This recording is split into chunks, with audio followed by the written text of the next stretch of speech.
इल्म अहमद इब्न मौलवी ज़ुबैर भूज को दावत लेक्चर दे रहा हूँ कि वो आए और अपनी काविश को औलिया किराम और तलबा इज़ाम के सामने पेश करें।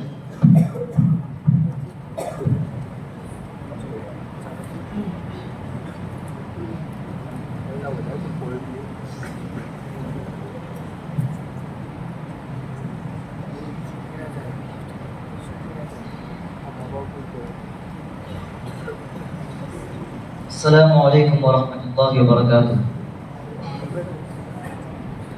સૌપ્રથમ હું મારું ઇન્ટ્રોડક્શન આપીશ। મિત્રો, મારું નામ અહમદ, મારું વિષય છે સામાજિક વિજ્ઞાન અને મારું ચેપ્ટર ભાવ વધારો અને ગ્રાહક જાગૃતિ। મિત્રો, આપણે બધા જાણીએ છીએ કે આપણા દેશમાં ઘણી બધી પ્રોબ્લેમો છે અને ઘણી બધી સમસ્યાઓ છે। આપણા દેશ ભારતમાં પણ ઘણી બધી પ્રોબ્લેમો અને ઘણી બધી સમસ્યાઓ છે। તો તે પ્રોબ્લેમોમાં અને તે સમસ્યાઓમાંથી એક સમસ્યા છે ભાવ વધારો અને ગ્રાહક જાગૃતિ। આપણે દિવસે દિવસે જોઈએ છીએ કે અલગ અલગ વસ્તુ પર વધતા ભાવ આપણને હેરાન કરે છે। આ વધતા ભાવના શું કારણ છે? મિત્રો, ભાવ વધારાના બધા કારણોમાંથી એક કારણ છે ટેરિફ। હું આપણને સમજાવીશ કે ટેરિફ કેને કહેવાય અને ટેરિફ કોને કહેવાય, ટેરિફ કેમ લાગુ કરવામાં આવે છે અને તેના શું ફાયદાઓ અને શું નુકસાનો છે।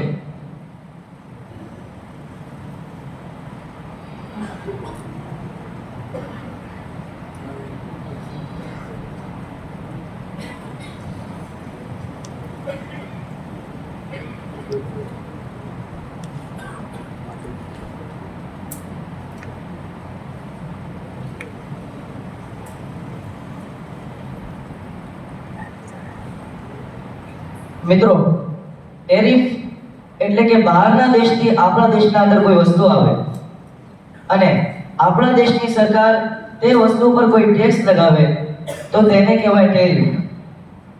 હવે આના શું ફાયદાઓ છે અને શું નુકસાનો છે પછી જાણીશ। પહેલા આપણે ઉદાહરણ તરીકે તેને સમજીશું।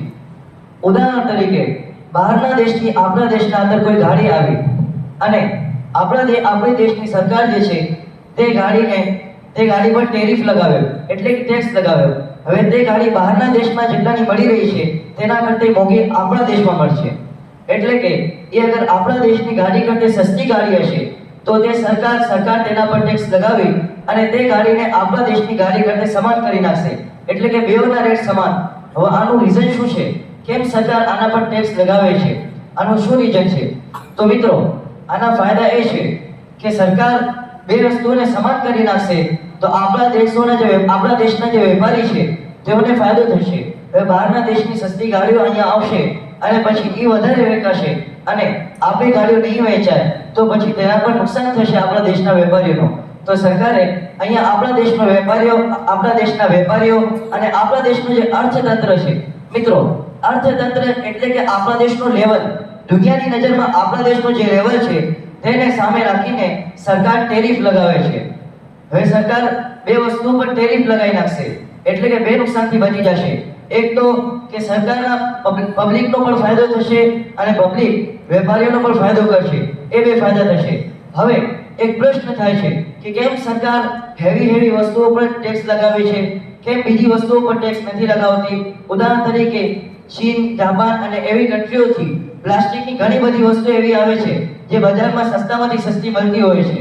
એટલે કે ઘડિયાળ છે, રમકડાઓ છે, ડોલો છે, ઘણી બધી પ્લાસ્ટિકની એવી વસ્તુઓ છે જેના પર સરકાર ટેક્સ નથી લગાવતી। તો આનું રીઝન શું? અહીંયા પર એક પ્રશ્ન થાય છે। તો મિત્રો, એ વસ્તુ એવી છે કે તે રોજેમર્રાની જરૂરિયાત છે। એટલે કે રોજ આમ પબ્લિકને અને સામાન્ય માણસને તેઓની જરૂર પડે છે। એટલે સરકાર અગર તેના પર બી ટેરિફ લગાવી નાખે તો તે વસ્તુ મોંઘી થઈ જાય અને સામાન્ય માણસને પણ તે જે વસ્તુની રોજ જરૂરત પડે છે તે ખરીદવામાં પણ તેને તકલીફ થાય। એટલે કે અહીંયા તકલીફ પણ ના થાય એટલે સરકારે અહીંયા ટેક્સ ન લગાવ્યો। હવે બીજી વસ્તુ એ કે તે વસ્તુ અગર અહીંયા સરકાર ટેક્સ ન લગાવે તો આપણા દેશનું જે લેવલ છે, દુનિયાની નજરમાં આપણા દેશનું જે લેવલ છે, અર્થતંત્ર જેને કહેવાય, તેના પર કોઈ અસર પણ નથી પડતો। બીજી વસ્તુઓ પર અસર પડે છે તો અહીંયા સરકાર ટેરિફ લગાવે છે પણ એવી નાની વસ્તુઓમાં સરકાર ટેક્સ નથી લગાવતી। એક ફાયદો આ કે પબ્લિક તેની રોજ ખરીદે છે. અને બીજો ફાયદો આ કે તેનાથી આપણા બીજી વસ્તુ આ કે તેનાથી આપણા દેશના અર્થતંત્ર પર કોઈ અસર નથી પડતો. હવે મારો બીજો મુદ્દો છે ગ્રાહક જાગૃતિ. આપણે બધા કોઈ ને કોઈ રીતે ગ્રાહક તો છીએ જ. આપણે બધા જાણીએ છીએ કોઈ ને કોઈ રીતે ગ્રાહક છીએ. તો મિત્રો, ગ્રાહકના પણ અમુક ફરજો હોય છે, ગ્રાહકના પણ અમુક કામો હોય છે જે તેને કરવા જરૂરી છે. તો આપણે બધા ગ્રાહક છીએ.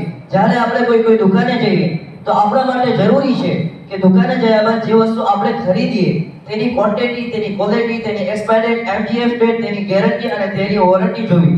હવે આપણે તે વસ્તુ ના જોવો અને તેની ખાતરી ના કરો તો આપણું નુકસાન થાય. એક્સપાયર ડેટ થઈ ગયેલી વસ્તુ અને ખાવાની વસ્તુ હોય તો આપણા બજેટમાં નુકસાન કરે, અથવા બીજી કોઈ ઇસ્તેમાલ કરવાની વસ્તુ હોય તો આપણે ઠગાઈ જઈએ અને આપણી સાથે છેતરપિંડી થઈ જાય, જેમ કે અક્સર વખત થતી હોય. હવે હું સમજાવીશ કે ગેરંટી અને વોરંટી કેને કહેવાય.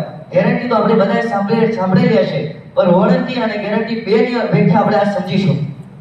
મિત્રો, ગેરંટી એટલે કે આપણે કોઈ દુકાન પર ગયા અને કોઈ વસ્તુ ખરીદી. ઉદાહરણ તરીકે આપણે કોઈ મોબાઈલની દુકાન પર જઈ અને 7,000 રૂપિયાનો એક ફોન ખરીદ્યો અને દુકાનદારે કીધું કે આ ફોન પર 7 મહિનાની ગેરંટી આપું છું. ઓકે, 7 મહિનાની ગેરંટી આપું છું.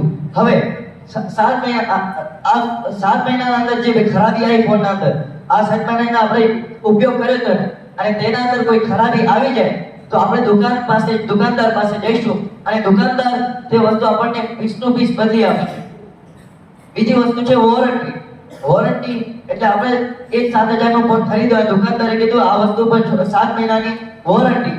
એટલે હવે 7 મહિના આપણે ઉપયોગ કર્યો, 7 મહિના દરમિયાન કોઈ પણ વસ્તુમાં ખરાબી આવી તો આપણે દુકાનદાર પાસે જઈશું અને દુકાનદાર તે વસ્તુના અંદર જે ખરાબી અથવા જે ફોલ્ટ હશે તે સુધારી આપશે. અને આને કહેવાય ગેરંટી અને વોરંટી. ગેરંટી અને વોરંટીમાં સિમ્પલ ફરક આ છે, ગેરંટીમાં દુકાનદાર પીસ ટુ પીસ વસ્તુ બદલી આપે અને વોરંટીમાં દુકાનદાર જે ફોલ્ટ છે એ ફોલ્ટને સુધારી આપે. બીજું એક્સપાયર ડેટ અને એમજીએફ ડેટ. એમજીએફ ડેટ એટલે કે જે દાડે જે વસ્તુ બની છે એ એમજીએફ ડેટ અસર પડીકામાં આવેલું છે. બિસ્કિટ જેમ કે આપણે ખરીદીએ છીએ પાર્લે બિસ્કિટ, તો પાર્લે બિસ્કિટમાં એમજીએફ ડેટ અને એક્સપાયર ડેટ આપેલી હોય છે. એમજીએફ ડેટ એટલે કે જે ટાઈમ પર જે તારીખ પર જે પાર્લે બન્યું હશે તે. એક્સપાયર ડેટ એટલે કે એ તારીખ પર તેની એક્સપાયર ડેટ પતી જશે, એટલે કે હવે તેને ખાવું બરાબર નથી, સેહત માટે હાનિકારક છે. એ એક્સપાયર ડેટ છે. એ હર વસ્તુ આપણે ખાવાથી પહેલા જોવું જોઈએ. હું અહીંયા મારી વાત પૂર્ણ કરું છું અને હું આપ સૌનો આભારી છું કે આપ સૌએ મારી વાત સાંભળી મને હિંમત આપી અને અલ્લાહ તાલા તમને આનો બહેતરીન